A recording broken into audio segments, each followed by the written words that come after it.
bitch. Oh, excuse you. Baloney wash. I'm a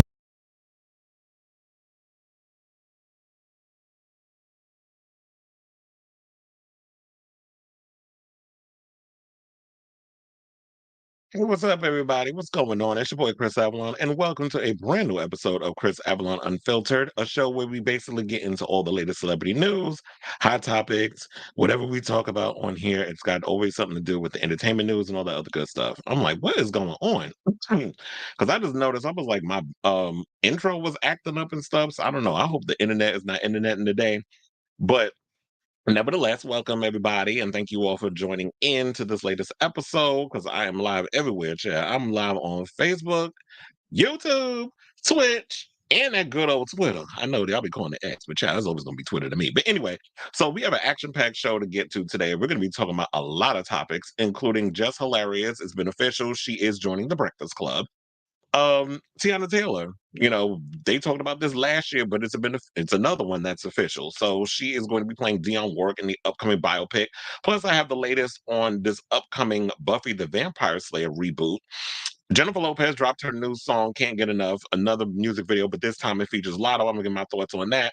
Plus, Nicki Minaj is still going on this damn tirade. She released this damn song, Bigfoot, and now she named the next person she going after. Now that I guess she's done with Megan Thee Stallion for now. So we're gonna talk about that. Plus, Britney Spears is apologizing to Justin Timberlake, even though Britney fans went in on her over, I mean, not her, but him over, that song Selfish, and it helped her old song from 13 years ago go viral again, and it did really well on iTunes and all that good stuff. So we're going to talk about that.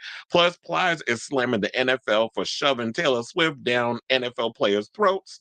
Halle Bailey is somebody she is leaving social media for now because I don't think she's going to leave it forever.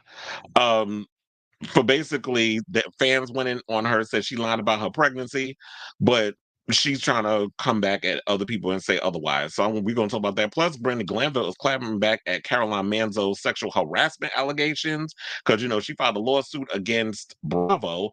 And Bobby Berk is opening up about his drama with Tan France and why he really quit Queer Eye. And plus, we have all the winners who won GayVNs over the weekend in Las Vegas. So for those of you who are tuning in and have no idea what the GayVNs is, it's basically the Oscars of porn. So of gay porn. So we're gonna talk about that and a whole lot more. So like I always say before we get to these here topics, do yourselves a favor and hit that like button, that subscribe button, and that notification button so that way you will know when I go live on this here platform with the latest celebrity news and gossip. So once again, I want to thank everybody who tunes into the show, and those of you who are watching the live stream, feel free to also chime in the comments because I do read the comments and I do include you guys into the show because I feel like this is a inclusive talk show, an interactive talk show, if you will. I always want to include the people that are watching into the show, and then we sit and kiki over over the topics. So, without further ado, let's get into our first topic, which is now it is official that Jess Hilarious has joined the Breakfast Club. So after all the stunts and shows regarding will she or won't she be joining the Breakfast Club, it has now been officially announced that Jess Hilarious is the new co-host of the long-running morning talk show. The comedian shared an official announcement to her Instagram page on Monday, that would be today, January 29th, featuring voiceovers of various DJs, bloggers, and podcasters discussing her potential employment. They even had Tasha K in the background talking about it too, of the hit show, as well as those who question her initial announcement and believe she lost the gig by speaking too soon. The clip ends with the comic seated on a throne as her co-stars or co-host, sorry, step up behind her. Now, thoughts about Breakfast Club be like, she captained the video. And, if you haven't seen it, you can basically go on her Instagram, Jess Hilarious _official, or you could just go to thekrisavalon.com. I posted it there. Now, fans question her status. If y'all haven't been paying attention, for the past couple of weeks, a couple of weeks ago, I did post a clip of her at an event where she announced that she was the new co-host. We talked about it here. I wrote an article on it. I even commented. Then weeks went by where she wasn't, there, and people were like, okay, so what's going on? When is she coming on the show? What happened? They even questioned Charlemagne about it, and Charlemagne was trying to play coy. So now I'm like, okay, so now y'all pulling stunts and shows to get people interested in wanting to come over to the Breakfast Club, especially when she kind of goes back and forth with the host, and I think that's what people liked about Jess Hilarious being a part of the Breakfast Club. So after that, there was a whole situation that went down where it was just like recently they were discussing SZA and Mary J. Blige, and she wound up jumping in and telling Envy to shut up and all this other mess. So it was like people were like, okay, so now are you biting the hand that feeds you because they didn't pick you and all this other stuff? So it was a back and forth. So people didn't know whether or not it was actually confirmed, but now it is confirmed. I guess we could move on, Chair. Because at this point, I'm just like, you know what? I'm tired of the will they or won't they, or is she hired? Is she not hired? It's like, because some people were saying this is why I don't tell people things until it actually happens. So what I think what happened was it wasn't official. She did sign the paperwork, but she don't, I guess, know how the industry works. Where it's like, okay, so once you sign paperwork and those other stuff, you can't officially make announcements until this is the time when we go announce things. And I think what it was that maybe the people at you know the label, not label, or who owns what is it, iHeart? Um, if iHeart, I believe they should have had a conversation with her and been like, "Sis, you need to keep this quiet. You can't let nobody know that you got the gig until this date. Then you can go and announce it instead of announcing it where you announced it at." So it probably threw them for a loop and like, "Well, damn, she done spilled it." So now it today was the official announcement date, and she officially starts on February 5th, which is next Monday. So good luck to her. Congratulations on the gig.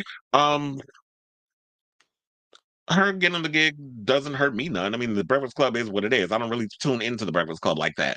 The only time I will tune into the Breakfast Club is depending on any of the what do they still do rumor reports? Sometimes I be forgetting because I know certain things Angela Yee was doing, and I guess she took that with her when she went over the way up with Angela Yee.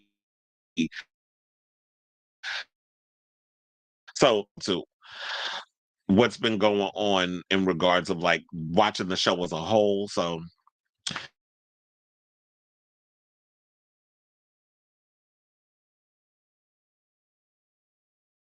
all of a sudden the internet keeps going in and out. But we power through this show, and hopefully, the internet gods will stop playing in my damn face. Okay, so now let's move on and let's talk about Teyana Taylor. So congratulations to her because we already heard about this last year that she said that she was playing Dionne Warwick. So now it has been confirmed within the last couple of I think over the weekend it was officially announced. So now in an Instagram post, producer Damon Elliott shared that the upcoming film has now been funded and has a shoot day set. So I think what it was that it was in the works, it was happening. The problem was, I guess they were trying to shop it around and get people to come in and the whole money situation. So that's why I think they were just trying to worry about was raising the funds to get the movie done. But Dionne Warwick is a legend. I'm just glad that they were able to find the coins to get the show where it needed to be. Excuse me.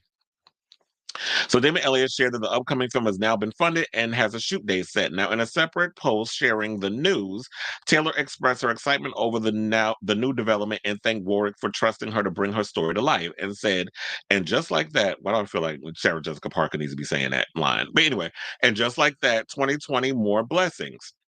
Miss Dionne Warwick, a woman of great stature, poise, and elegance with a fiery spirit. Realizing I was looking at my future self, my reflection without a mirror, she captioned, being able to learn and study from one of the greats like the real Dionne knew has allowed me to learn a lot about myself and the woman I am today. She has taught me to be proud of who you are. Put and don't make me over. At the real Dionne knew your music and social involvement has enhanced the culture. Well, it sure did because look, what's her name? Miss Doja Cat used her song "Walk On By" as a sample, right? Bitch, I said what I said. But she continued by saying that your soul and artistry serves as an example of not only resilience and strength, but of faith and purpose. Thank you for trusting me at Coco_Gilbert and our production company, The Aunties Inc., with telling your iconic story. We are also excited to make you proud. Shout out to I am Damon Elliott. It's go time. It's been a long time coming. So, in a way, I'm actually glad that she's playing this role. There's a lot of interesting biopics that I feel like is coming out this. I don't think this year, but that are in the works. Like we already talked about how Coleman Domingo is playing Michael Jackson's father in the upcoming biopic based on Michael Jackson, which is being directed by Antoine Fuqua, and I believe was written by the guy who wrote Bohemian Rhapsody. Don't get me started on Bohemian Rhapsody. I absolutely hated that damn movie because y'all tried to queer wash Freddie Mercury's entire existence as being a gay man because them damn people in the background that was part of the band wanted to be front and center when quiet as it's kept, people wasn't looking at Queen for them. We was looking at Queen for Freddie Mercury, even though Freddie Mercury was before my time, but I am aware of Queen and all the other stuff because I grew up on their music. But so it's being written by them. And I'm actually looking forward to seeing what they're going to do with this film because they have Jafar, his nephew, is playing him. So I'm looking forward to that. Plus, it just came out that Coleman Domingo is about to play Nat King Cole in a movie. So I'm interested in that too because when you come from a black family, my father, my grandfather, all of them, they play that type of music growing up, like jazz and all that other type of, music. So I'm actually looking forward to seeing that. Also, now we got this Dionne Warwick movie. I'm actually interested in seeing a movie about her because, a lot of her big hits were written by Burt Bacharach and a couple other people. So, I'm actually looking forward to this Dionne Warwick movie and what she's all about. And I'm wondering if they're gonna bring Whitney Houston up in there because they related, or maybe not. Maybe just make it all about Dionne. But you can't deny that Teyana Taylor definitely favors Dionne. They have the same similar features. I actually like Teyana. Like I met her 13 years ago. She was coming out of a VIM in East Harlem because she's from Harlem. So I was like, I knew who Teyana Taylor was before the world knew who she was. Like she was well known in Harlem and stuff, and she was still on the rise at that time, but her career didn't like really hit. It was just like she was on the come up, the music was bubbling, but it wasn't really getting where it needed to go. And at the same time, I'm kind of glad she kind of just scoffed at the music industry because quite as it ain't no real money in music. So I feel like it's her gig. She has proven that she is a good actress. I really think she's gonna body this role, and I'm excited to see where she's gonna go with this part. So shout out to you, sis. Oh wait, I forgot to hit my banner, child. Because all this other stuff we're gonna be talking about later on, I'm definitely gonna need that banner up in there. So let's move on to our next topic and talk about this Buffy the Vampire Slayer reboot. Like I just found this out. I mean, I saw stuff was talking about, but I just found this out within the last hour. So I was like, ooh, I gotta do this article real quick and bring it a part of the show. So there was talk about a Buffy the Vampire Slayer reboot being in the works a while ago, but now Dolly Parton has given an update. Now, a lot of people probably don't know this, but Dolly Parton actually produced the Buffy the Vampire Slayer series, which starred Sarah Michelle Gellar, and the 1992 movie it's based on, the one with Christy Swanson. So a lot of people didn't know that. Now, Parton's production company, Sandala Productions, which the singer co-founded with her former manager, Sandy Gallin, produced all 7 seasons of Buffy through its television production arm, Sandala Television. It also produced a spin-off show, Angel, starring David Boreanaz. Now, that's another one that needs a reboot or something or another. Yeah. Because I hated the way they ended the last season of Angel. I felt like I needed more with that. Like I just felt like it was just abruptly ended. It was some bullshit with the CW. So that just pissed me off the way they ended that show. But that was like one of my favorite shows growing up. But anyway, so they said they're still working on that, Parton tells Business Insider, though she did not specify who exactly is involved in the project. They're thinking about bringing it back and revamping it.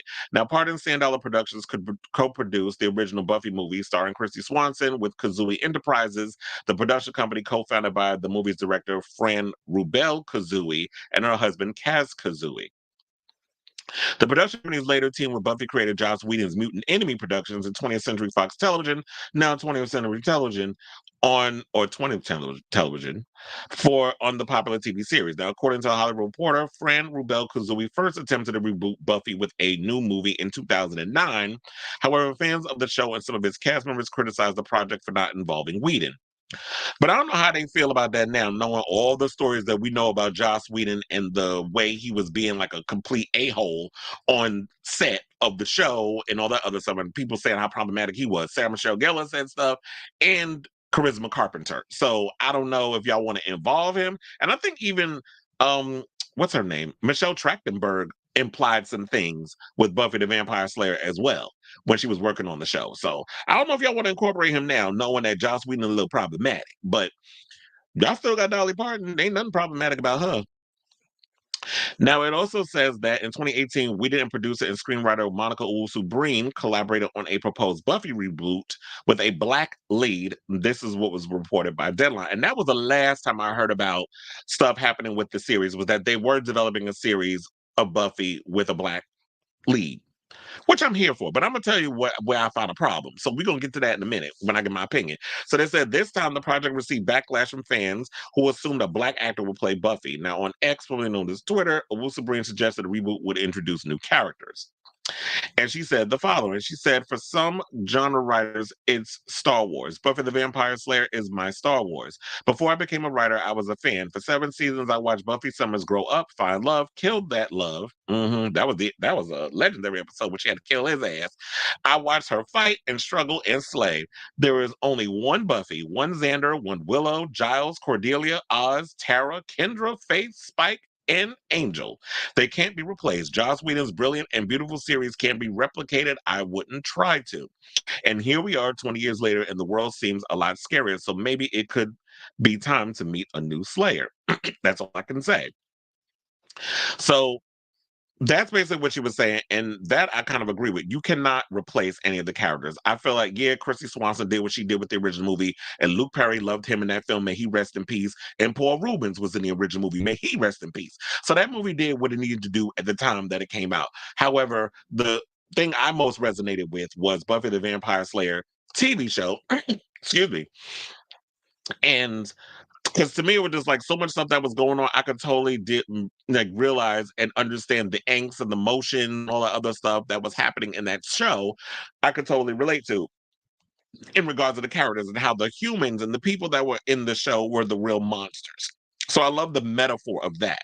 Now, as far as like a reboot of the franchise, I do feel like what needs to happen is like, no, do not make it a Buffy the Vampire Slayer reboot unless you get Sarah Michelle Gellar to come back, or you're going to do a whole new retelling or a whole new franchise with a Buffy girl. But if you're going to do Buffy, she got to be white. I don't want her to be black. And I'm going to tell you why.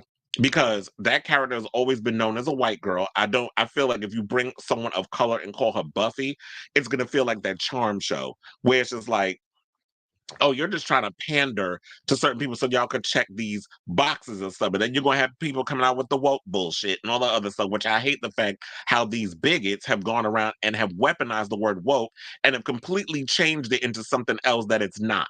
So that's kind of like where my issue is with that whole situation. So if you're gonna do a Buffy reboot, I do feel like it should be in the Buffy universe, but create a whole new character. I would love to see a Slayer that's black, and this franchise takes place in an urban setting. Meaning, like you could have it in New York or Chicago or something like that. We already did the suburbs. I feel like we could do something really cool and kind of give it like this whole Blade aesthetic where it's got like this urban, gritty type setting, especially when you have a young black girl who probably grew up in the hood or grew up in the projects, and all kinds of crazy shit goes out in there with drugs and all kinds of craziness that goes on out there. Now, as someone who grew up in the hood, it's like if you take those elements and stuff, you kind of bring it up in there, but you got this girl out here fighting vampires.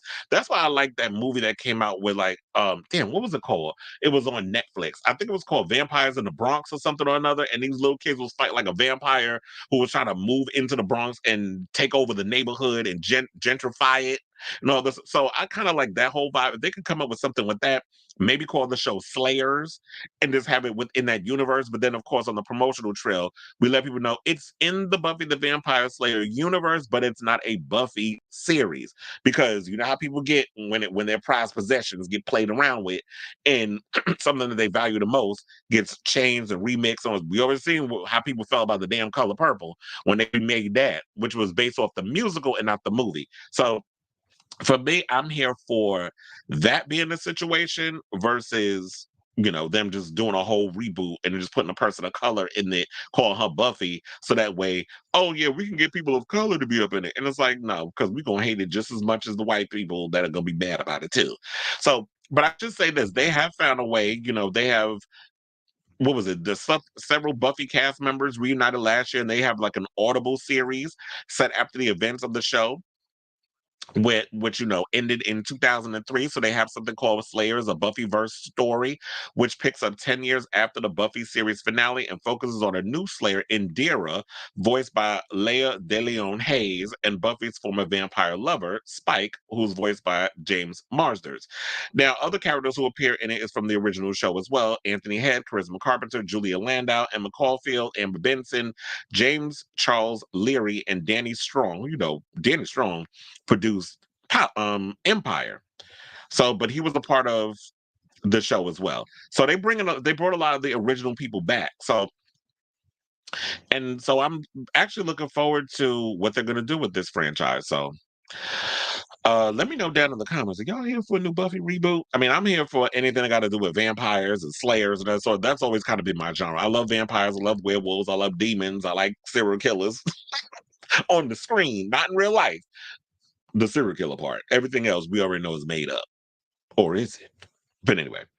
So yeah, there's that. So good luck to y'all. I'm actually looking forward to seeing how they're gonna develop this. And hopefully we'll get an update sooner rather than later. Because y'all been trying to develop this for a long time. And all we getting is what we got. Okay, so now let's talk about the new Jennifer Lopez music video that we're gonna get to our big story of the day. So Jennifer Lopez earlier, I think like an hour ago or maybe 2 hours ago, sometime this afternoon on the East Coast time, she released her music video with Latto, Can't Get Enough. A couple of weeks ago, she released the I think version which I think was a scene from her This Is Me Now Amazon Prime movie. So she released the Can't Get Enough music video. But the one we saw on Amazon Prime, I believe, that was the one where she had Derek Huff. They were all at a wedding. Then they go to the reception. They're out dancing, having a good time, that sort of thing. And she's poking fun of how many marriages that she's had over the years. But this one is typical, simple J-Lo. She's going through, it looked like a damn LA set, basically. Comes out of a building, struts down the street. She's dancing. She's feeling sexy. She's playing with her hair and all that other stuff. And then she's giving you full on choreography at times, which it was giving very much West Side Story. That's the way it felt. And then she's like sing in a restaurant across from some dude that's at the table, and then we see her throwing water on herself, sliding down a rope. Because it was a whole lot. So it was Jennifer Lopez giving typical sexy, glam, fashion, the typical stuff you normally get for the video. So it's a cute video. I don't think it's going to help the song as much. Like I don't know how it's gonna help the song as much because I heard the song. I don't know where it's placed in the charts. I think we've been bombarded with so much surrounding Britney and Justin with that damn song that they got, the Selfish song, and then we've been bombarded with Megan Thee Stallion with her song that she came out with, when she was going after everybody, but Nicki decided to take it damn personal and make it all about her. And then we have there's been other songs that's been going on that's been dominating the charts at the moment, but I don't know how how's Jennifer Lopez's song doing? I may have to do the Google and schmoogling later. But as far as Can't Get Enough, I don't know if it's really resonating with people, but I'm sure it'll do, people will be curious. They'll be watching the Amazon Prime clip thing, whatever.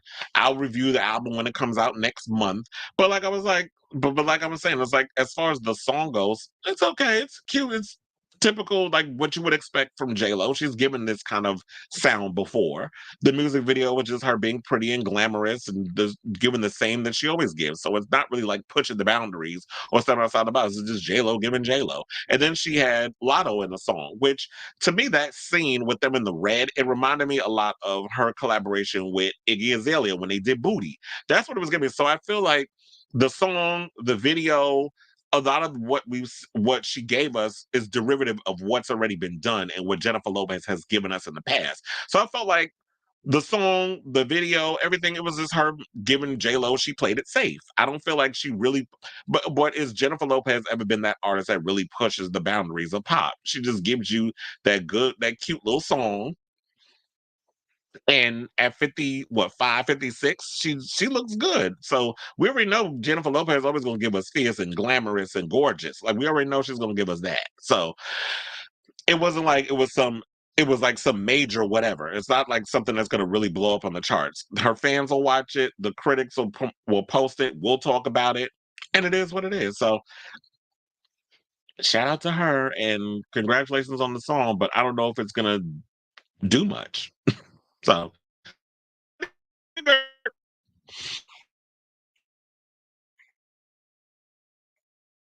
child, let's get into this foolishness. So what is going on? Okay, so has Nicki jumped on social media yet? Because she been on this 72-hour tirade going after Megan Thee Stallion after Megan just dropped the video. And I don't know what's going on. Like, it's just okay. So she dropped this song, or Bigfoot, or whatever the case was. Listen to it. I tuned into it for a couple of minutes. Like normally, I'm not here for songs that are like the TikTok length.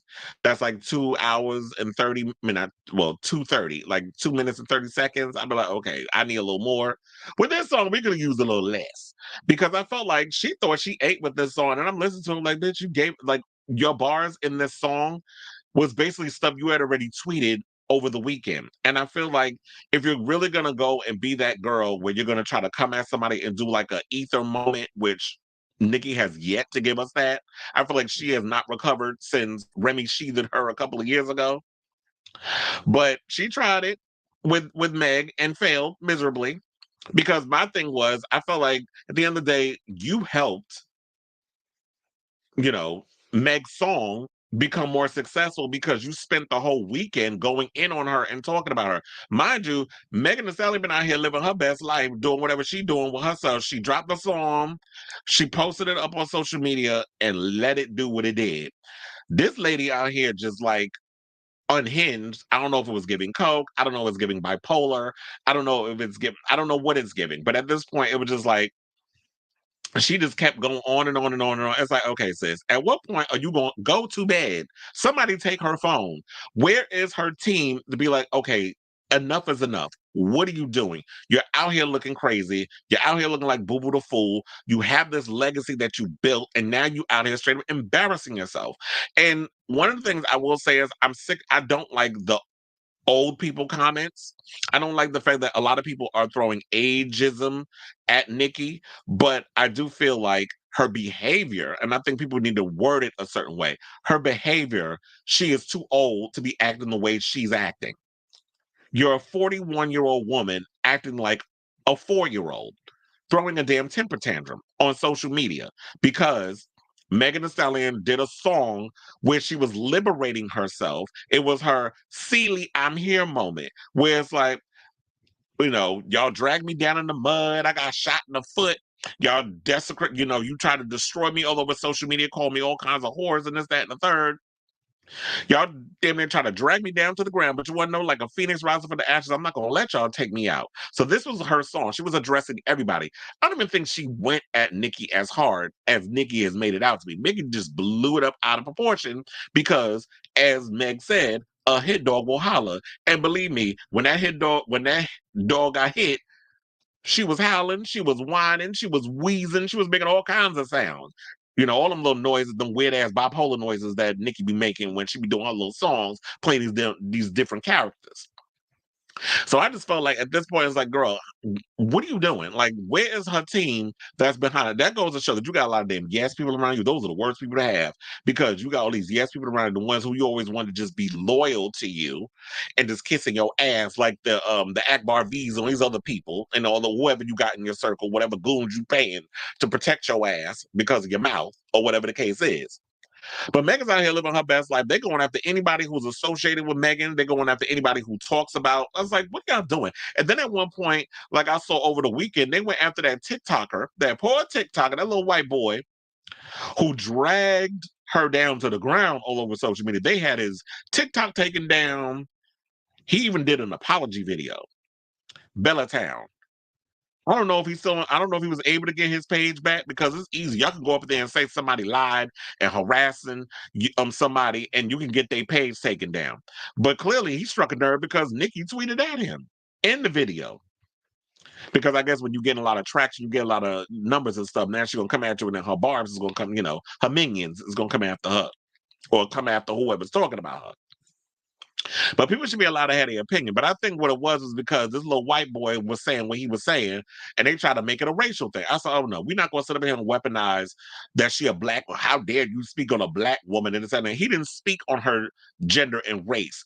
He was basically speaking on all the bullshit that she was putting out here, and he was spewing facts. The fact of the matter, just say that y'all don't like true tea. Y'all don't like when the truth comes out, the truth hurts, and then what it does is y'all get your little titties in a twist, and your balls get shriveled up in your asshole. That it's like when somebody says something about your fave, who quiet as his cat wouldn't spit on you bitches if you was on fire, but out of loyalty to somebody y'all don't even know, y'all out here doing her dirty work, which I don't get. Because my thing is this, okay, so y'all out here doxing people, y'all out here doing all this other shit. Has she provided y'all free tickets to this Pink Friday 2 tour? And speaking of Pink Friday 2, what's going on with the tour? Because from all them 72 hours, your ass was up all over social media. Your ass should have been in a rehearsal studio putting together this motherfucking tour. So that's what I don't understand. Like, what's going on with the tour? You just gonna walk up and sit up, go up on the stage and start doing your, doing your stuff, and then looking like Boo Boo the Fool up on stage, where it's like you just giving a shit show? Because if this tour is supposed to be sold out, and you're supposed to be putting on this show, you're supposed to be the queen, you're supposed to be all this other mess, right?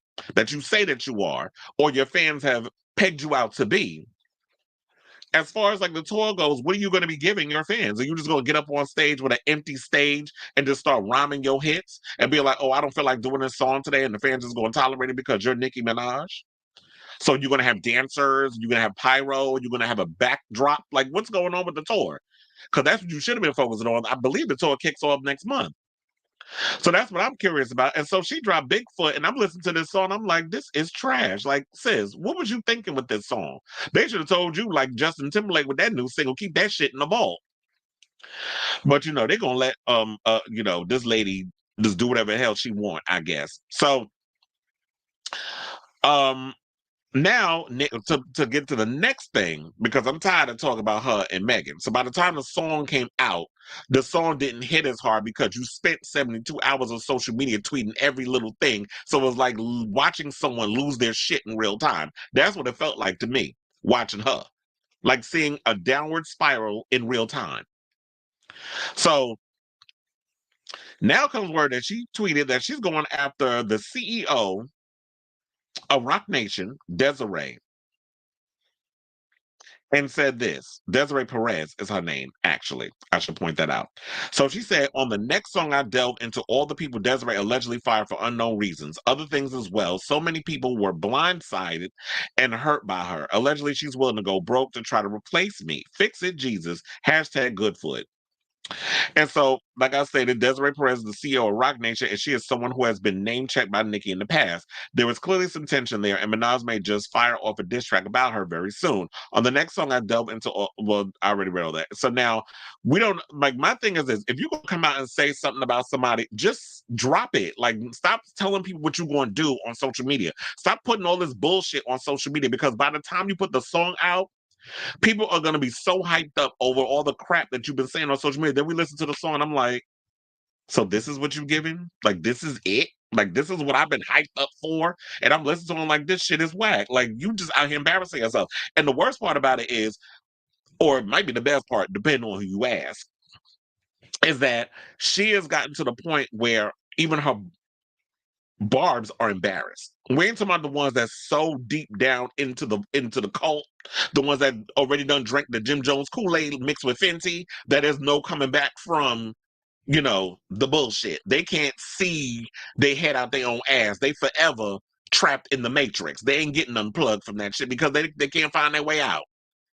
Those are we ain't talking about the ones deep in the damn cult, the one that's lost up in Scientology. Fuck y'all. Y'all just what it is. But I applaud those who are like, you know what? I was a barb, including the kid that I was talking about. He was like, I was a former barb. I liked her. I liked all her rhymes. I like what she was doing. But then with all of this, when you going after every other rapper, it's not just Meg. You're going after so many other rappers. You're going after Latto. You're going after Cardi. You're going after so many of these other girls that it's just like, okay, at some point, they all can't be the problem. is you. And I seen that Little Kim was trending over the weekend, was like, Little Kim was right, Little Kim was right. I said, first of all, I've been telling y'all for 15 years Little Kim was right, but y'all didn't want to listen. Y'all told, she better, she there, she that. Same thing y'all saying to Nicki. And what Little Kim said, whatever is dark is gonna come to the light. Karma, she said, I don't play with that because karma is really gonna get her. Because when she first came out and she was being nice and all those other stuff, she was like, oh, well, you need to move in so many words. I'm paraphrasing because I can't remember what she said word for word, but in so many ways, she was just like, oh, just move to the side because now I'm here. You already had your moment and move on. And I've had conversations with older people because I love being around older people. And I was hanging out with some, well, because I was working with some older people the other day. And they were saying, like, these young ass kids be so damn disrespecting older people, be acting like, oh, this one's stupid. I was like, y'all need to fucking remember this shit. Y'all better hope and pray that y'all get to hit y'all 40s, 50s, 60s, 70s, and 80s because the way y'all be acting out here with your goddamn attitudes, a lot of y'all don't even have the stamina of someone who's in their 40s, 50s, 60s, and 70s because y'all energy lasts as long as a goddamn TikTok video. After 2.5 minutes, 3 minutes, y'all exhausted. Faking out here with your little pictures and your videos and all this other stuff. So I'm sick of the ageism. I'm sick of the disrespect of people older. And Nicki did that. And now I feel like her karma is coming back around to bite her in the ass. And that's what this is happening. So, sis, you want to go out there, you want to go after executives and destroy what's left of your career, you go ahead and do that. Because I'm sure Desiree Perez got friends in high places, and you want to go start working with people, those other stuff. You might have to become an indie artist again because the mainstream is not going to want to work with you. And people like, I've been saying she over for the longest. It's like, she is undoing her own shit. She is the one that's undoing her legacy. She is the one who's pissing on all of her hard work. We know Nicki got a crazy pen game. She don't know it, apparently. She think that people are supposed to just sit around and kiss her ass because she the queen. Queen of what? You don't live in a castle. You don't make decisions in regards to politics and those other stuff. Like queen shit, all that exists overseas in the UK. They the ones that got a king and a queen. King Charles and Queen Camilla. That's the only queen and kings I know because that's over in the Britons. We got presidents over here. So we don't have no kings, queens, and all the bullshit. So there ain't nothing, what she's saying ain't nothing but a title. Just like a hero ain't nothing but a goddamn sandwich at the end of the day. So at this point, if she want to continue to go around being unhinged and acting crazy because Megan said something about Megan's Lord, didn't mention nobody's name, didn't mention nothing about Nicki, and I feel like she went after Drake and so many others harder than she did. But she made this song about her, and you making the song about you and you only, all you did was help this song become even more popular because I was talking to people over the weekend and it was like they had no interest in this whole Megan Thee Stallion situation. They're not following this stuff like this, but out of curiosity, they jumped on the song to hear what it was about. So you only helped the damn song. So I'm sure Megan, at the end of the day, thanks you for the free promotion. So at this point, I'm tired of Nicki. I'm tired of her shenanigans and her bullshit. Like, you just a girl that had so much going for you. You're a legend in your own right, and you just become this unhinged crazy lady who people think is either on the booger sugar or it might be postpartum depression, manic depressiveness, some kind of mental disorder she got going on. I ain't her doctor, but people out here making these assumptions. I hope it's not none of that, but since you still, I don't know, does she still have time to rehabilitate her career and come back from that, or is she just too far gone? These are just questions I have. I'm out of curiosity. Can she come back from this? I don't know at this point, but I feel like she's so damn set in her ways and stubborn and angry, and she's lashing out at everybody. And it's like, at the end of the day, you the one that decided to lay down and marry somebody who's a convicted sex offender. Who some people try to say, oh, he's not a pedophile and all this other stuff. Well, if you're on the sex offender registry, that is a sex offender, pedophile. Aren't those the same fucking words with the same meaning? Like, I hate when people try to change things around for exact interpretation. Oh, well, the girl lied and stuff. Somebody said that shit on my comment. I was like, you know what? I'm not doing none of this. I'm not typing up a whole citation. Google is your friend, sir. I'm not going by what hearsay or what this person said and all this other stuff. Just like she talking about she spoke to Kelsey. I'm like, oh well, Kelsey got a whole lot to say to you about Megan there, but but her mouth, was real closed and she had laryngitis and ain't had shit to say when she was in the courtroom when she had every opportunity to testify. Fuck out of here. So anyway, I'm over this damn conversation because now I'm about to get even more tight. But I do see we have some comments. So she exposed herself this weekend. People aren't scared of her. Well, I don't think anybody been scared of her. First of all, it's all a bunch of goddamn hot air. I've been seeing people call her Granny Nicki. Yeah, because she's over 40. And my thing is, it's like 40, 41, anybody in their 40s is it's a, that's not old. Like, I don't know where people get, like, okay, once you hit 40, you're old. I've heard people say once you hit 30, you're old. I'm like, huh? So now you're 40. I mean, you're old when you're 30 years old. I'm like, it's not about how old you are, it's about how old you feel. And if you still feel like you looking all youthful and fabulous and stuff, well, Kendall Cooper said he's not a pedophile though. Well, look, they've been calling um Nicki Pedonica this whole week. I said the comments, the names, the memes, y'all have been a cackle this weekend. And seeing like a lot of the videos that I've been seeing on TikTok of people really dragging her, it was like, girl, you should have hired some of them to help you come up with some good reads for Megan. But word on the curb is she ain't really all that LGBT friendly. Remember when that time when she faked that she was bisexual? I ain't never seen you eat no girl's box. Not saying that I literally need to see you doing that, but she's never given any inclination that she's been, into women. I just feel like that was just something that a lot of these industry artists like to play up so they can bring over the gay fans, which I don't like when people do that. But maybe he's not a pedophile, maybe he's not a pedophile, but according to he's on the sex offender registry and a convicted felon. So he's got a homicide, a murder case, what was it, manslaughter? But her brother is, even though she's not. Didn't they say, well, who was it that the brother molested? I think the brother sexually abused. I think it was one of his children or something or other. If I'm not mistaken, I ain't got time to Google schmoogle. I'll look it up another time because I'm in the middle of doing a damn show. So, but her brother in jail for doing something to a child. So maybe that's what people need to imply it to. Okay, so now let's move on to our next topic, and let's talk about Miss Britney, who is out here apologizing for the fans going in on Justin Timberlake over the weekend. Because, he did SNL over the weekend where he did his song Selfish.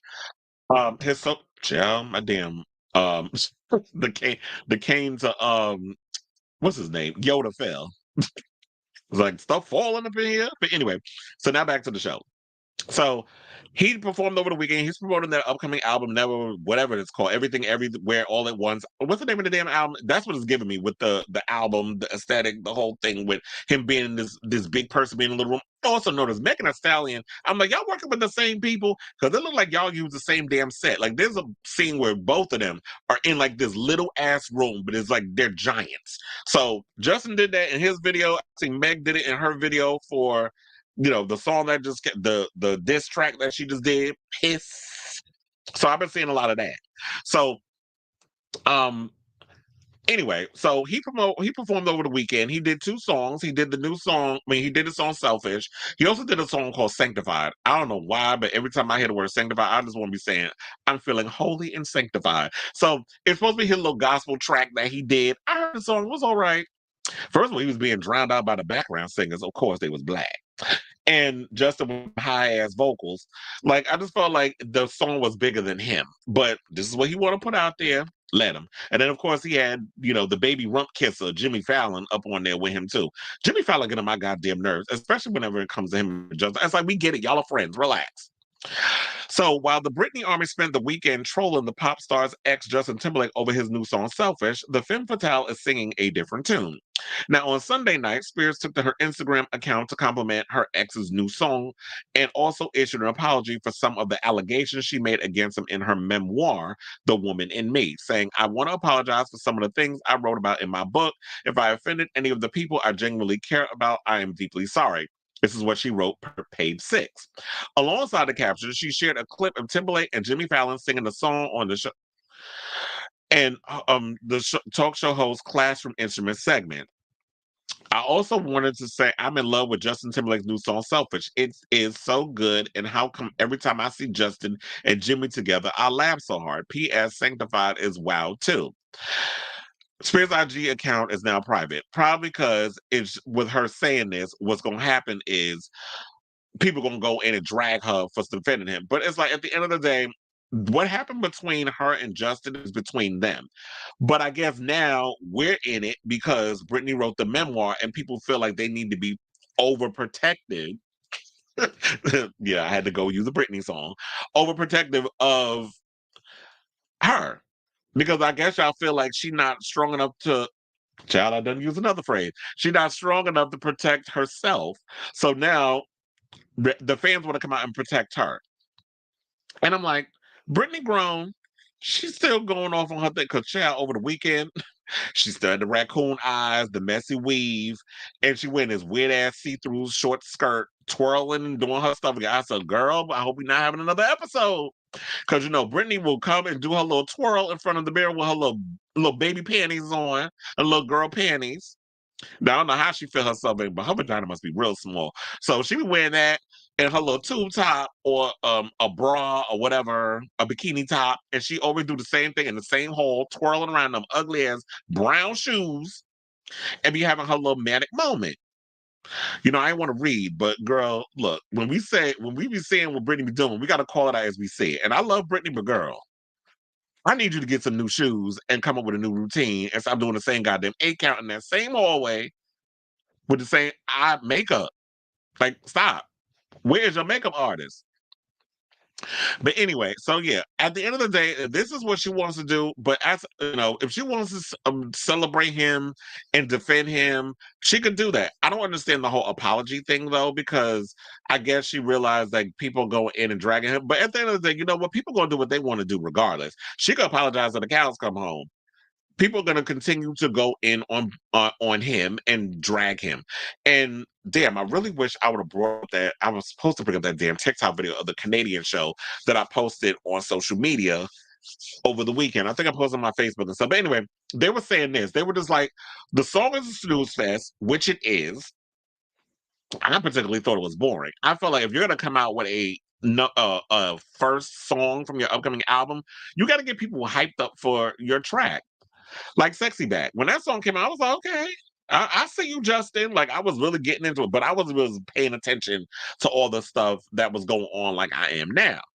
Because I'm in the media space. I wasn't really paying attention to all that stuff back in the day. I was like, oh, this is a hot song. I'm digging it. Like Future Sex Love Sounds, that whole era, like Justified, that whole era, he had some good songs, even though they was Michael Jackson leftovers.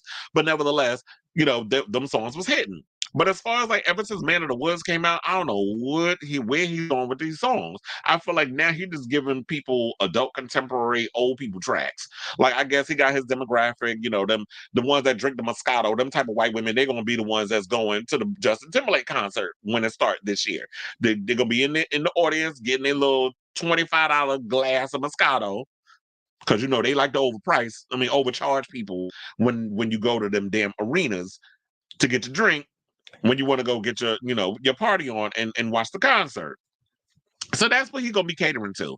And I know like one of my friends, Crystal Vanity, she was going back and forth with a lot of Justin Timberlake fans on social media because she kept dragging him, like, she is a hardcore Britney fan. So she was going in on Justin and all that stuff, and the Justin fans coming at her, but she was holding on. I was like, okay, sis. You better do what you need to do. I was like, I ain't got time to be dealing with these. It's like, look, that's why I got this show, because I can say what I want to say on here, and you can either agree or you don't. But if Britney wants to defend and do all this other stuff, she has every right to do it. But I don't understand the apology part, because I feel like this. He's had many a years to use you for Crimea River, for all this other stuff, and be able to get away with all the things he got away with. Riding off the back of Janet Jackson, riding off the back of that Promiscuous song with Nelly Furtado, riding off Madonna with 4 minutes. Like, Justin's always had great moments when he's always been in collaboration with other people. As far as like songs on his own or anything that could just be a regular song that's not about drama or whatever the case is, them songs ain't really hit. So people was just like, Justin never been interesting by himself, but because he's a white male, and also we need to throw in NSYNC because he was hot when he was with NSYNC. But like I told y'all, I was always a JC fan. I wasn't really a Justin fan. Justin was a cute little twink with the dyed fake blonde hair. Because they made him dye that shit so he could have the kind of like the little blonde hair, blue eyed look, even though that's not his natural hair color. But I was a JC Chasez fan. That's what I was for. But his career never popped as a solo artist. It should have, but I guess he wasn't really willing to play the game like Justin was. He wasn't willing to bring his knee pads to every meeting, allegedly. So, like I said, if Britney wants to defend Indoors of the Summer and play the apologist, she could. I mean, she has every right to. But the unfortunate thing is, I feel like because she's a woman, this is expected. Women, even when they go through their trauma and those other stuff, women are always taught to just apologize for things and be sorry for things. And I feel like, sis, there should be no reason why you should have to apologize for the things that you've gone through in life or what he's done to you. Or maybe what it is that, you know what, I was here to tell my story and I already made peace with, Justin and all the other drama that I've dealt with in the past. I made peace with it. Once I wrote everything in the woman in me, I made peace with everything and I moved on. So there's that. So good luck to you, Miss Brittany, and good luck, Justin, because while I feel at the end of the day with the music, I believe this song will be a hit. The album will probably go number one, like the song went number one, because he has a strong fan base and they'll support the music. But at the end of the day, will it be something for him to celebrate because he's going to be going through all this drama with the Britney fans and the Janet fans are going to continue to troll him over every little thing he does. Because even though he has apologized and all those stuff, people are still coming at him. And I feel like this is what's going to affect him for the rest of his life. As long as Justin Timberlake is putting out music, people are going to go and troll him on social media. It's just part for the course, I guess. So I see we have some comments. And Felix says it's part of the ageism in Hollywood. Agree, especially when it comes to women. So it's like men can go around and make music until they're in their 80s and 90s, like a damn Mick Jagger. But whenever it comes to people like a Nicki Minaj, Madonna, well, I don't even think we could categorize Nicki Minaj in that way because to me, in hip hop, whether it's a male or female, there always seems to be a expiration date when it comes to putting out music.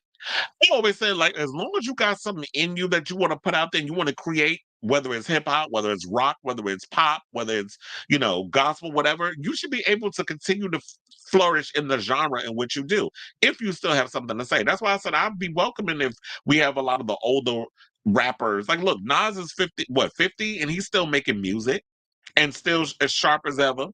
So I don't know why it's like when it comes to women, y'all always like, you need to retire, you need to be doing this. But if you putting out music and you don't really have something to say, you just trying to continue to put out stuff because you trying to compete with people or you're fighting with people, whatever the case is, then I feel like if you're not in it for the right reasons, if you're not at the end of the day happy, then it may be time to move on. Because that's what it is. It's like it's a lot to want to deal with putting an album together, going on tour, and all that other, stuff that goes with releasing and promoting a record.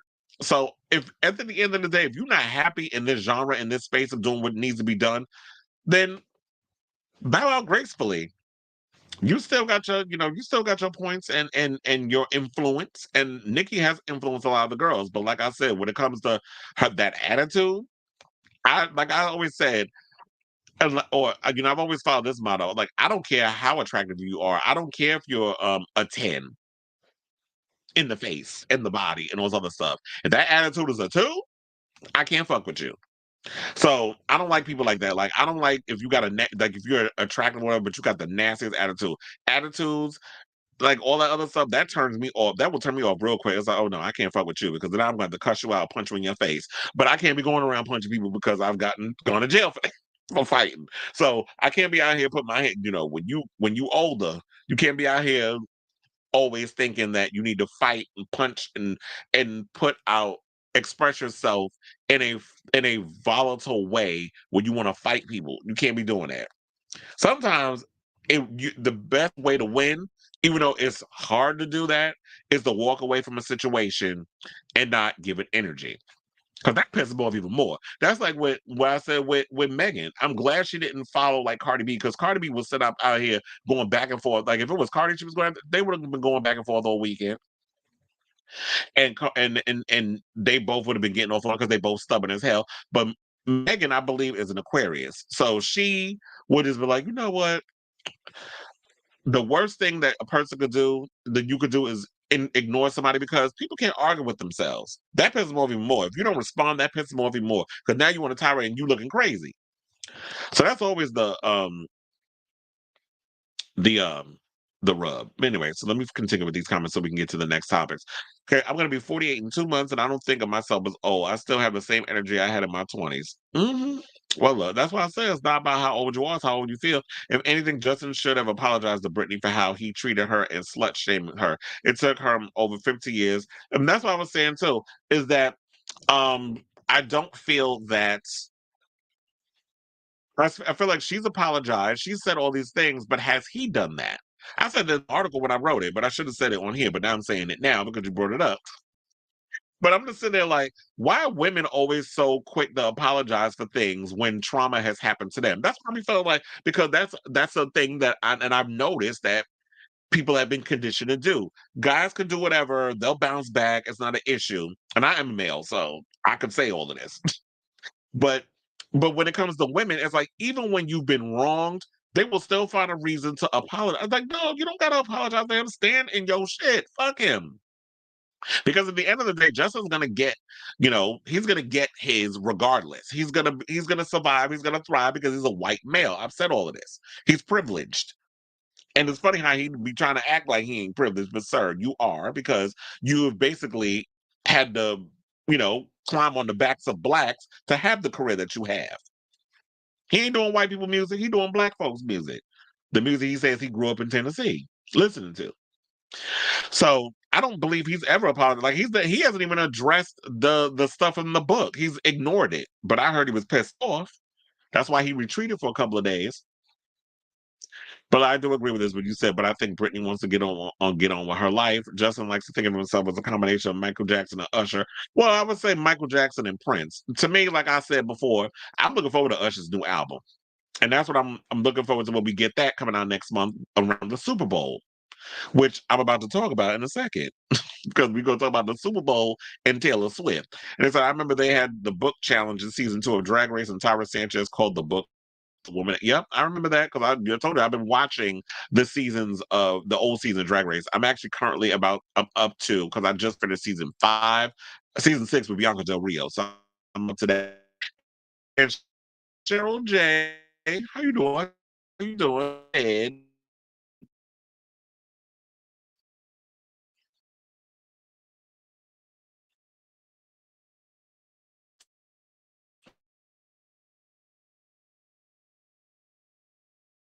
That, that I hope she is taking notes,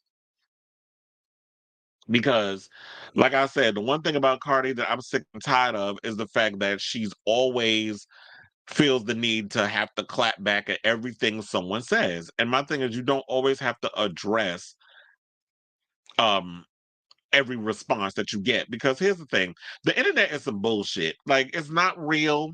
It's the Matrix. You don't really need to address these people that you don't know on social media, because what is it they're going to do for you? They can't do nothing for you. And these people don't know you. So so then they were sitting up here and talking about, oh, they're going to go and desecrate Megan's mother's grave. So people was actually calling the cemetery to make sure they had security, to make sure that people wasn't out there vandalizing. So I'm like, y'all actually willing to go to jail for a felony and for this woman who, like I said before, wouldn't spit on you bitches if you was on fire. So it reminds me so much of the Barbs is no different than MAGA. Y'all are really no different than MAGA. Like, y'all are to the extreme.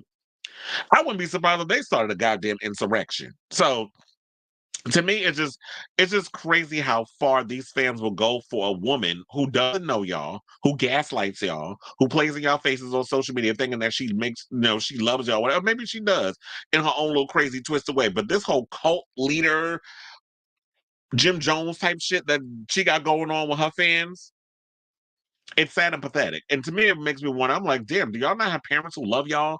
Because this adoration for a celebrity who y'all don't know is downright crazy and creepy. Now, speaking of Super Bowl, let's talk about Plies, who's over the damn, NFL constantly shoving Taylor Swift down our throat. And I have to say, he ain't never lied when he said this. I'm like, when the last time Plies put out a song? But anyway, so basically, Plies is saying what a lot of football fans have been thinking, and the rapper is sick and tired of the NFL using Taylor Swift for clout. So Plies is growing tired of NFL's coverage of Taylor Swift at every Kansas City Chiefs game she has attended. Expressing his frustration, the rapper has taken to social media to beg with the Football Association to stop forcing the country-turned-pop superstar on viewers. Now, the former college football player took the X, formerly Twitter, on Sunday, January 28th, to slam the NFL for the excessive highlight on the Grammy winner. He noted, "Dear at NFL media, can you please stop forcing Taylor Swift on football fans?" The hip hop star quickly clarified, that he loves Taylor as an artist, but seeing her on TV during a football game is not something that he expects, saying, "We get it. She's at the game and she's a phenomenal artist. But damn, if we don't want to see her this much, we'll go to her concert. If we want to see her this much, we'll go to her concert." He continued, "Y'all show her more than y'all show the owner of the Chiefs. We love her, but damn." It's also said that the tweet has since garnered mixed response from other users. Agreeing with him, one person replied, "I totally agree." Another remarked, "He's not wrong." A third said, "OMG," with a bunch of G's. "Thank you, and I'm from KC, and it's more about Taylor." While another artist voiced their complaint, "Yes, I come to watch, not see Taylor over every 5 minutes." Others, however, thought that Plies made a fuzz out of nothing serious, saying, "It's literally 30 seconds of a 3-hour game. It ain't that deep." Well, honestly, with commercials, it's 3 hours, but football games is actually quite short. So it's the commercials that make the shit longer. So anyway, so it says, "Have you tried to just keep living your life? It's not that serious. Cannot wait to see her swag surf a pie um at the Super Bowl." Because yeah, I think Plies also said something or another about that she started that whole swag surf shit. But I'm like, here y'all go trying to have the mayonnaise people, come taking stuff out the black community and trying to make it their own. We ain't doing that. And they also said someone tried to explain why the NFL showed Taylor Swift a lot on TV, saying this isn't about football fans seeing Taylor Swift. This is about Taylor Swift fans watching football, hoping to see Taylor, which is actually true. And it's also, I should say, free marketing for the NFL. That's why they're doing it. To me, it's not even about Travis Kelce and his brother and that sort of thing. Sidebar, I actually like Travis Kelce. I love him and his brother. I recently got into his podcast. I took a gander. Those two are hilarious. If y'all have not seen their podcast, definitely check it out. So I like Travis Kelce. I actually think he's down home, very down home like Taylor. I can even see them two get married. The problem is, I feel like the media and all these other people that's in that situation is making this bigger than it is. Because I have to say, this is no different than her at the award shows. The award shows, y'all irritate the dog fuck out of me when it comes to this stuff. It's like every 5 seconds at the Grammys or the MTV VMAs or whatever place that she's at, even down to the Golden Globes recently, where it was like, come on now, and y'all know damn well that damn documentary movie should not have been nominated, especially in the category in which y'all nominated Taylor Swift for. Y'all just wanted to nominate her to get her to show up so y'all can use it as a ratings op. That's why they do all of this. And I'm about that. Taylor, I believe, is truly there to support her boyfriend. The media is making this for more than what it was, because at the end of the day, it's about dollars, it's about revenue, it's about, it's all they care about is money. So it's not even about her. They're using her. So I understand it's annoying that football fans are just there to watch the game. They don't care about Taylor. They don't care about all the BS and drama that's surrounding it. This is more about the Swifties coming in and watching the show because they know anything that Taylor does, she influences so many young girls and some boys, because Taylor got gay fans too, to watch her on this show, and if they see her being spotted and stuff. And I believe recently Travis Kelce's brother, I forgot his name, just met Taylor for the first time, which was relatively interesting. That as long as these two been together and we've been hearing about them, this is the first time his brother has met the girlfriend. So, and I actually like to Travis's brother because he seems like he's just a regular down home guy, somebody who gets drunk, who's just loud, who's messy, who's crazy. And I've been to enough games where these guys are like that, and it's just that real masculine testosterone and energy that's going around that I just sit and laugh at the foolishness. It's just funny to me. So I like him for her. I don't see it as a big deal, but I get it. I feel like it is kind of annoying, but child, it's about to get real, even more annoying because Kansas City Chiefs, who Travis Kelsey plays for, is going to the Super Bowl.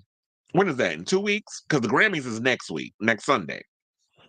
And they playing the San Francisco 49ers in Las Vegas. So y'all gonna see a whole lot of Taylor at the Super Bowl. I just hope that her being on the damn jumbotron every 2 seconds won't overshadow Usher and his performance, because I'm sure Usher's gonna give what needs to be given.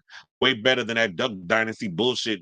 Jennifer I was about to say Jennifer, that Justin Timberlake gave us when he performed during the Man of the Woods era. Remember when he came back as a solo act and he did his lame ass Super Bowl performance? So there was that. All right, so we have four more topics. Well, about to get to the fourth one, and then we're about to get out of here with this show. So let's get into Halle Bailey because, child, I feel like the more she talks, the more I start to dislike her. Now, after months of dodging pregnancy speculation, Halle Bailey, and her boyfriend DDG confirmed the birth of their first child, a son named Halo, at the top of the year. Now, shout out to ET Online for this story. They said on Sunday, there's a lot of drama going on Sunday. Yesterday was pretty busy. But anyway, the Little Mermaid actress fired back at a user who claimed that she lied about her pregnancy. Now, in the original tweet shared on X, formerly known as Twitter, the user claimed that Bailey lied and gaslit people when it came to pregnancy rumors, and that she now wants the same people to know every little detail about her pregnancy after keeping it a secret. The 23-year-old singer responded directly to the user by saying the following. I have never lied or say anything about it, honey. Making a joke. Why do I feel like Nene Leakes was saying that? Say honey, or is it Gary with the T? Because he likes to say honey every third word. We heard that other show that he be doing, Dish Nation. But anyway, let's get back to the story. She said, but where was it? Oh, she said, I'll never understand why you are mad. I protected my own peace. Wouldn't you do the same? And I'm gonna share my pics now if I want to, because my son is here safely. If you don't want to see it, just keep scrolling, baby. LOL. God bless you. Bailey also replied to another user who suggested that she stop sharing pictures of her pregnancy journey after welcoming her son, saying, if you don't care, why are you responding then, sweetheart? Just don't care by living your best life and not commenting on mine. This is what the Ungodly Hour songstress wrote. Now, after the back and forth, Bailey announced that she was going to log off of the site, saying, LOL, my hormones have been on 10 recently, so I'm just going to go back to staying off Twitter. Love you all, she wrote in a follow-up tweet.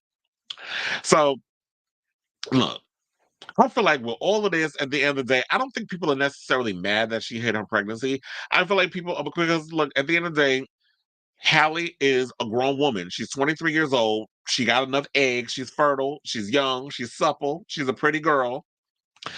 So if you want to get pregnant and have a kid, go ahead and do that. Nobody is telling you not to do that. I think what irritated people was the fact that the sleuths was speculating, and they posted on social media, and her damn sister and that no good ass DDG got up on social media, and they started gaslighting the fans and calling and saying all kinds of crazy stuff to them, making them thinking they was out here crazy. I'm not pregnant. I'm not this. Oh, but y'all talk about my nose. They will only talk about your nose because when girls who are black get pregnant, they know the features start to change. Your breasts start getting bigger and expanding because that's where that milk is getting in them titties.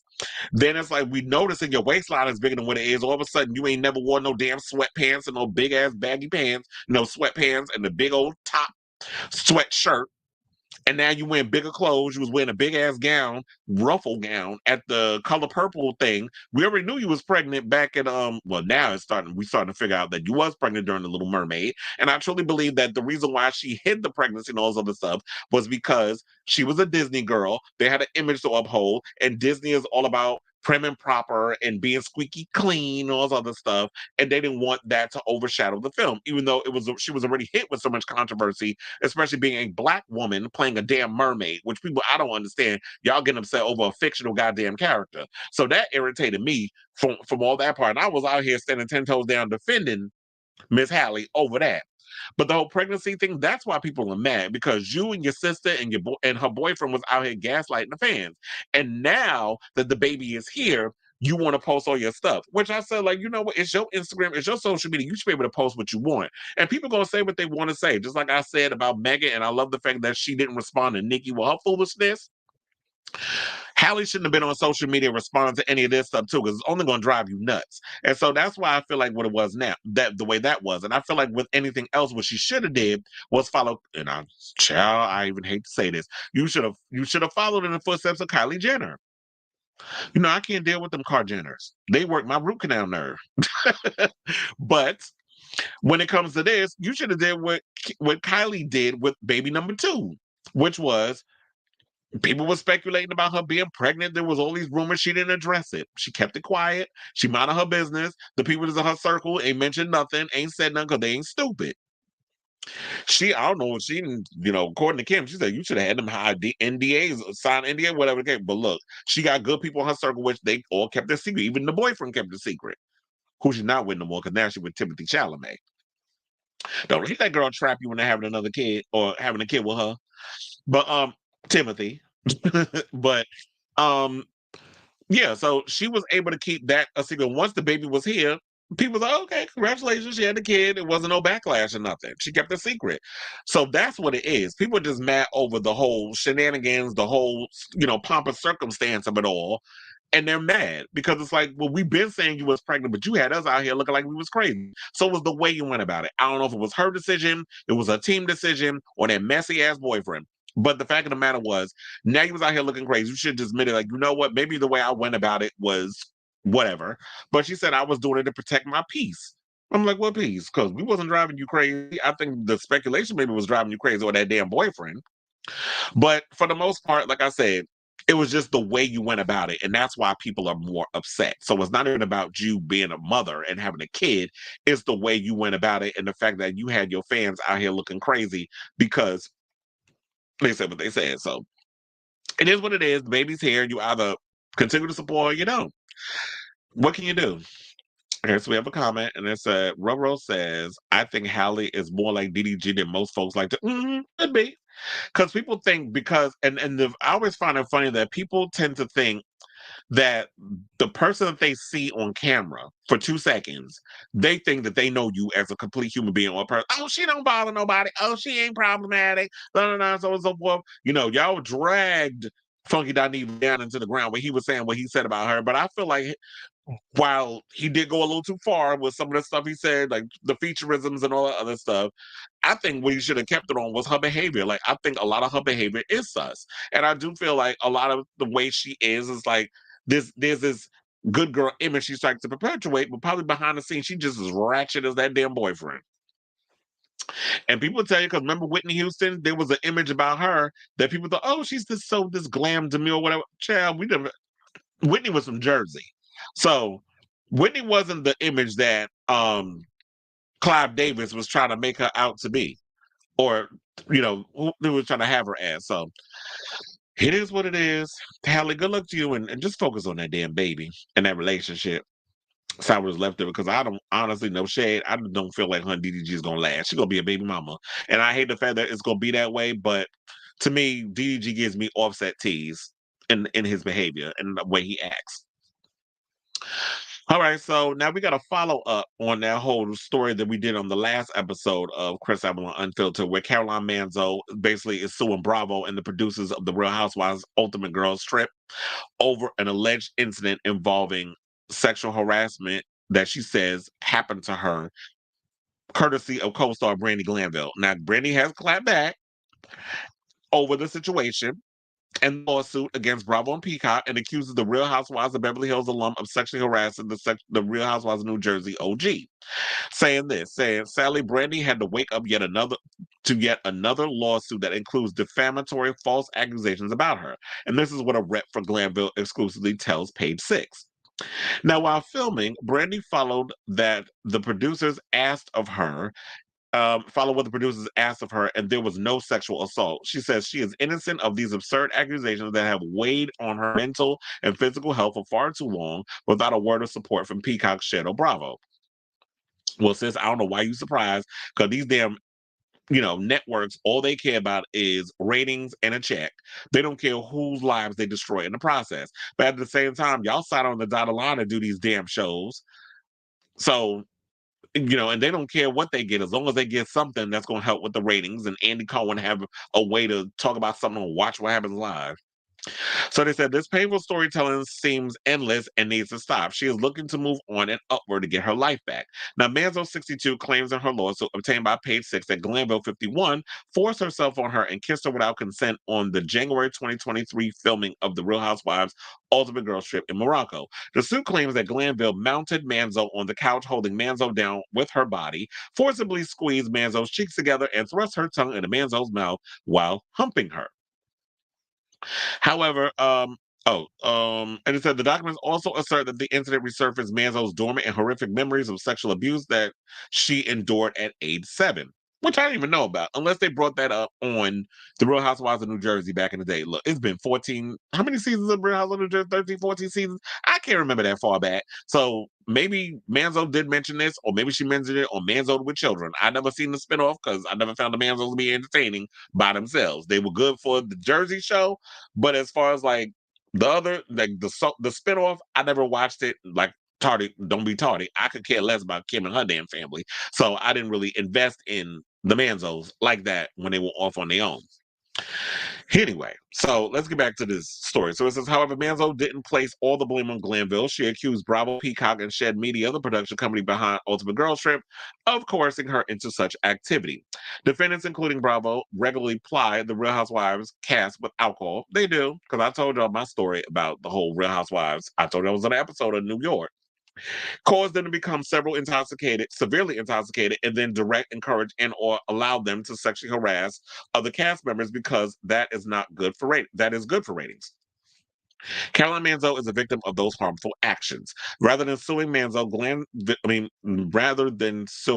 Glanville, Manzo is taking legal action against the network production and showrunners for allegedly incurring her co-stars sexually offensive and harassing content. Manzo is suing for negligence, sexual harassment, sex, gender discrimination, sexual battery, and other causes of action that she says violate state laws in California and New York. And Bravo and Peacock has yet to comment on the suit. And thank you, Page Six, for putting all the damn stuff in there, because I remember I was struggling to read the last in the last episode because they had SP. I'm like, what? Like, can y'all put stuff in there? Like, we all grown. We can read stuff as a class, and y'all don't need to put things in because y'all worrying about family friendly, whatever.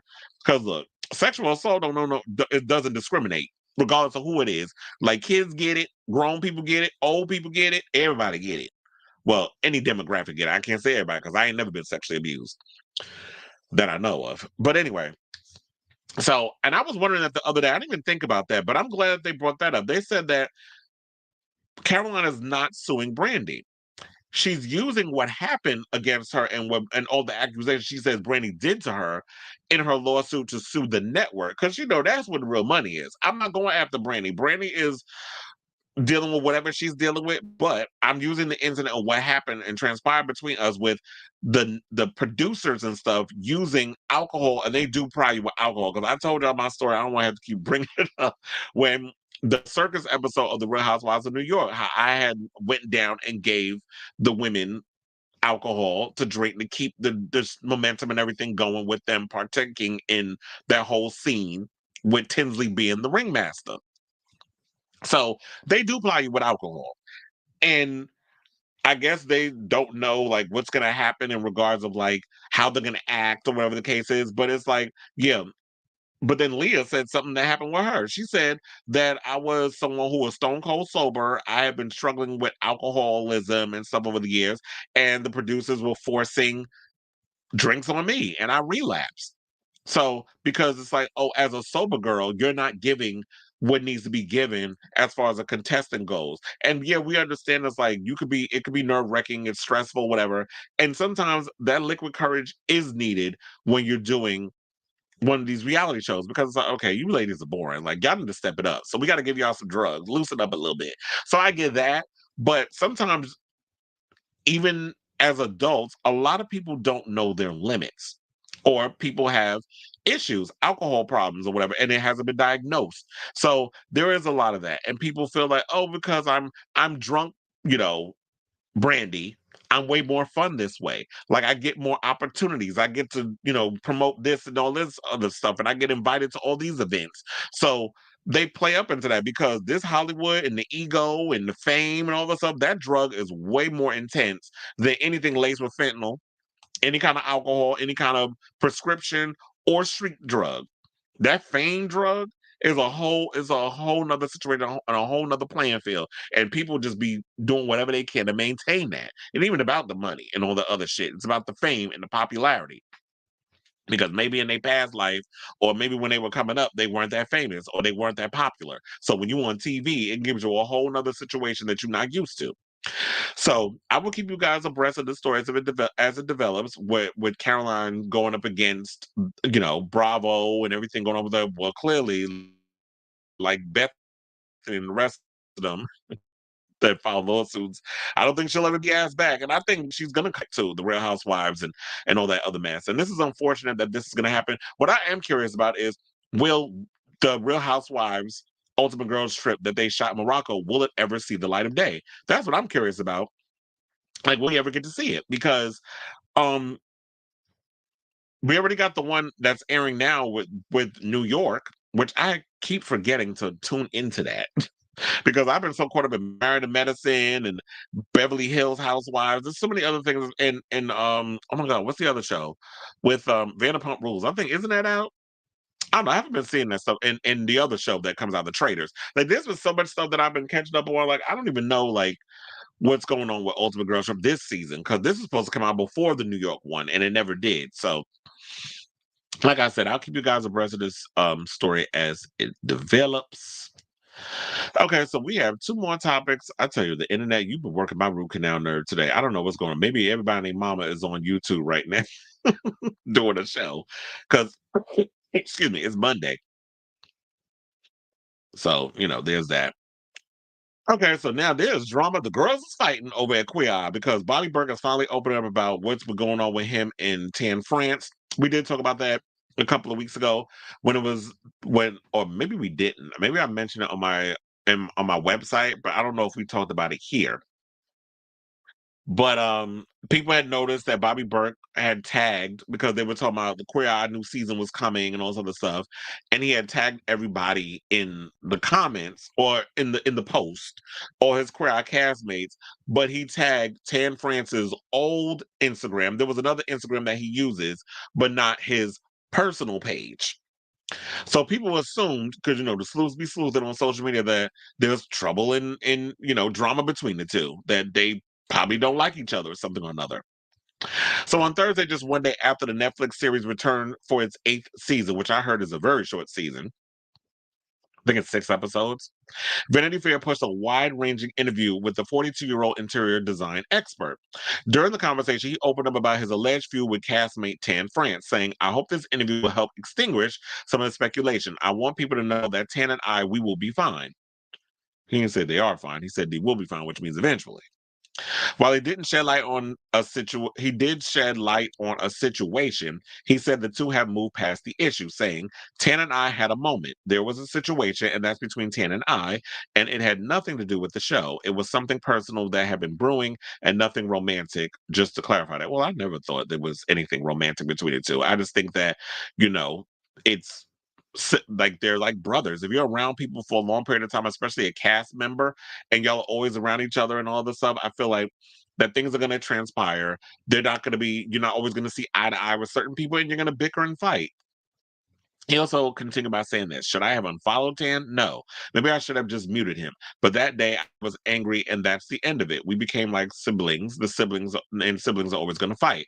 Now, regarding the previously announced exit from the show after the current season, he added that he and his other co-stars, which also includes Karamo Brown, Anthony Porowski, and Jonathan Van Ness, had previously signed a 7-cycle contract that ended in September 2022. Once the group had finished filming in New Orleans, Berk said that he assumed it was the end. He also told Vanity Fair that on the final day of filming, the Fab Five and the crew, we all stood there, we took pictures and cried. I thought we were done. Mentally and emotionally, I thought we all moved on. I know I did, and I started planning other things. He explained that although the original Queer Eye agreement was for a 7-cycle contract, due to writers and actors currently striking, Netflix had a lack of original content and reached to the Fab Five to fill the void. And that's because, the Fab Five, like when you do a reality show or whatever, they're not bound by the same contracts as SAG-AFTRA actors. So you can go in, and if it's unscripted, you can bring people in. That's why you're going to start seeing like a rise and an influx of reality shows and all this other stuff, because people are going to come in and they're going to want to, we have to come up with something real quick and film. So they basically said that they all signed the contract except him, and he was upset because he already had other projects he was working on. He said we just assumed that the show wouldn't come back if we all didn't come back. I was like, I'm not going to be having FOMO because the show is not going to happen. I had become at peace with it. He reiterated that he's come to terms with no longer rejoining the series, and that launched him to success, saying there was definitely emotions, but each one of us had our reasons why we did what we did. I can't be mad for a second. I was. All the plans that I had made and thought we weren't coming back, I wasn't willing to change those. I would have to jump the oh sorry. I would have had to pump the brakes on multiple other projects that are already in process. We had mentally just prepared ourselves to move on. That's why I left. So so you already know he announces departure mid-November, and I totally get it. It's like, you know what? If I've already been able to move on from that, and first of all, Bobby Burke, first of all, he's a cutie. Number two, I love the idea that he's a home decor guy, so he probably got stuff going on with HGTV. He could always be working in that department, and people love the whole home decor interior designer, that sort of vibe about him to me. But Tan France, okay, sis, what did you give him? Because you ain't giving the fashions. I never saw him as a fashion girl, and that's no shade. Even down to Next in Fashion, that show that he was doing with, what was it? Alexa Chung was the first child. No shame, but Alexa Chung could never keep a goddamn job when it comes to these fashion shows. I guess she's just not that interesting as a personality. But then season 2, they brought on Gigi Hadid. The host, I will say this, never really gave what needed to be given in regards to the fashions. I watched the show for the people who were the designers, so that's why I like Next in Fashion. I never really paid attention to Tan France in that way. He was just there, and I guess because his whole Queer Eye attachment, that's basically why he was, it was what it was with him. But I totally get it. It's like, you know what? I had to like psych myself and really get myself to the place where I could come at peace with the fact the show's not coming back. Whatever happens after that, that's not my problem. That's not up to me. The fact that Netflix was desperate for content, so now they want to renew contracts. It's like, I'm sorry, but I have so many other things going on that I can't commit to another season of a show that I made peace with leaving behind because y'all said this was it. So there's no hard feelings there. But I totally get why he would be upset, because he's like, but wait a minute, now y'all all coming back. So y'all all going to agree after we all sat and agreed that y'all wasn't going to do the show, but now y'all change our mind. Probably because Quiet as it's kept, the other four ain't really got nothing going on. Yeah, Karamo got that talk show, but who's really talking about Karamo's talk show? And I don't know what Anthony is doing except getting all, they talk about him all over Queerty doing thirst traps. Like, okay, congratulations. You're like, you're 40, what is he, 30-something years old, still like a damn twink? So, of course, they're going to give him energy and all that other stuff with him with that. The gay Jesus, I don't know what he got going on except walking around on award shows and dresses. So I don't know what he got going on with him. And who's the other? Oh, and Tan. We already talked about Tan. So the other four is just like, whatever. Bobby's gonna be fine.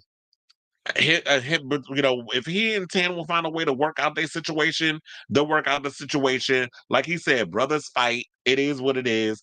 And Bobby's gonna go off and do what he does. I'm sure he's probably gonna be on, like I said, HDTV. He'll probably have a show on what's that damn on HBO Max, because they do reality shows with homes and all other stuff over there. So that's the more entertaining and interesting thing to do anyway. So, like I said, he'll be fine. And quite as it's kept, I ain't never really liked this Queer Eye. I prefer the original with Carson Kressley and them. So, but Carson's off doing his thing with Drag Race, and everybody else is acting and doing what it is that they're doing. So, good luck to y'all. And I believe they are doing a season 9. I don't know when that's coming, but it's coming.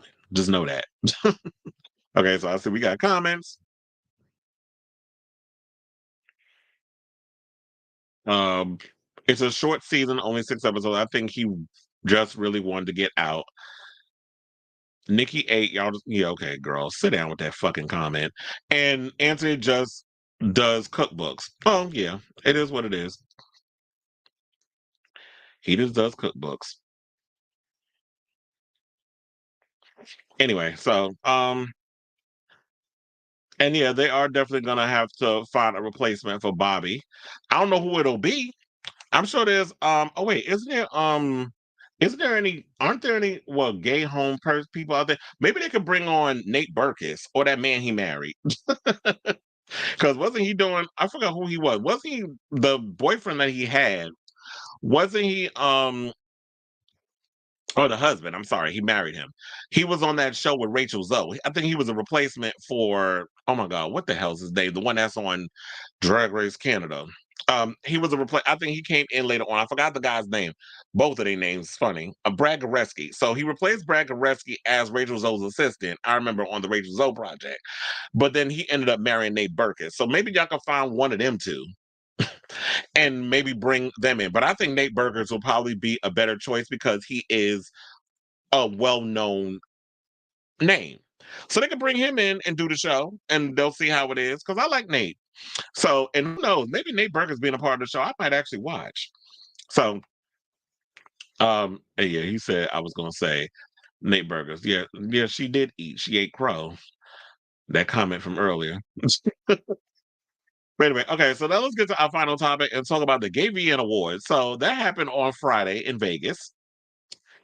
And so a huge congratulations to all the big winners of the GayVN Awards, which took place at the Resorts World Las Vegas on Friday night. Now, Raheem Shabazz, who is like one of the biggest names on social media right now, he's got over 1 million followers on the Twitter. He was the big winner of the night and snatched the coveted Performer of the Year award, as well as awards of Favorite All-Male Creator Collab and Favorite Creator Site Star. For My Fans founder Austin Wolf walked away with a few awards as well, including Favorite Dom and Favorite Porn Star Creator, saying, and I quote, "I'm dedicated. I like my work. I like making a good example, especially when I'm around groups. If you're hustling, it shows models what is possible for them. It's about setting a bar and showing that there is no glass ceiling. There's no limit. I personally feel like I've done this and I hope others follow." This is what he told Out in an interview, because I know Ricky Cornish was there and he interviewed, a lot of the the gay porn stars and all that, because he gets to go every damn year.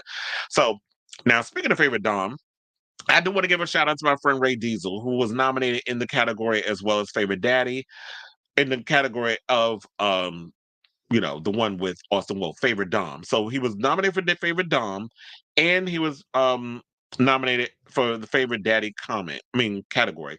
But he lost out to two wolves, Austin Wolf and LeGrand Wolf. So I know he was out here trying to do his thing, and I saw he was there. So I want to shout him out, by the way. So now Derek Cage, who's adult cinematography newbie, took home awards as well, including Best Newcomer and Best Leading Actor, and X-rated LA star Noah Way took home the award for favorite female FTM star, which is female to male. That's the trans category. Now, even though he wasn't nominated, Max Connor showed up to the event to show support for his fellow porn contemporaries. He's saying, "I love GayVN. I love coming here and seeing everybody. GayVN has shown me so much love ever since I started. I'll always be here to support them, whether I'm nominated or not." So kudos to him and congratulations to all the winners. If you do want to see all the winners, including the speeches, you can head over to thekrisavalon.com. I posted the speeches there. I posted all the winners so you can see who won. And it's good to see that even though OnlyFans is doing what it's doing, and a lot of the artists, a lot of the models out here doing their own thing on the OnlyFans, just for my fans, all the fan sites that you're getting your situation on. I do applaud that, the adult cinematography industry is still thriving and still doing what they're doing. But y'all do need to evolve and kind of incorporate a lot of these OnlyFans people into these spaces and to keep the industry going. So, like I said, congratulations to all of y'all. And we are at the end of today's show. So, thank you all for tuning in to today's show, by the way. Oh my God, I was trying to mute the damn hide it. Thank you. I was like, what am I doing? Okay, so thank you all for tuning in today's show. We are at the end of the Kris Avalon Unfiltered show, podcast, whatever you want to call it. Thank you all for watching. Like I said, hit that that notification, that subscribe button, so that way you know when I go live. I'm about to get myself ready because I'm going to see the Queen Madonna at MSG tonight. So I'm about to go get myself ready. I gotta eat something. I gotta wash my ass. I gotta change my clothes. I gotta do all that stuff because Madonna is doing her last show at MSG, and I gotta get ready for that. And I will definitely be on. I don't think I'll be able to do a show tomorrow, unfortunately, because I'm gonna be busy. But Wednesday I will be on, and I will let y'all know. Give you a breakdown of what happened. I'll let you know what happened. If you follow me on my social media, I'll definitely be posting the videos, and I'll probably leave a comment and all that other stuff there to let you know how it went and what happened and all the other stuff. So I'll give you a little bit of something to chew on. I will do a full breakdown of the concert on Wednesday when I come in. Like I said before, love you all for watching. Love you all for listening and having it on in the background. And until next time, ciao, darlings.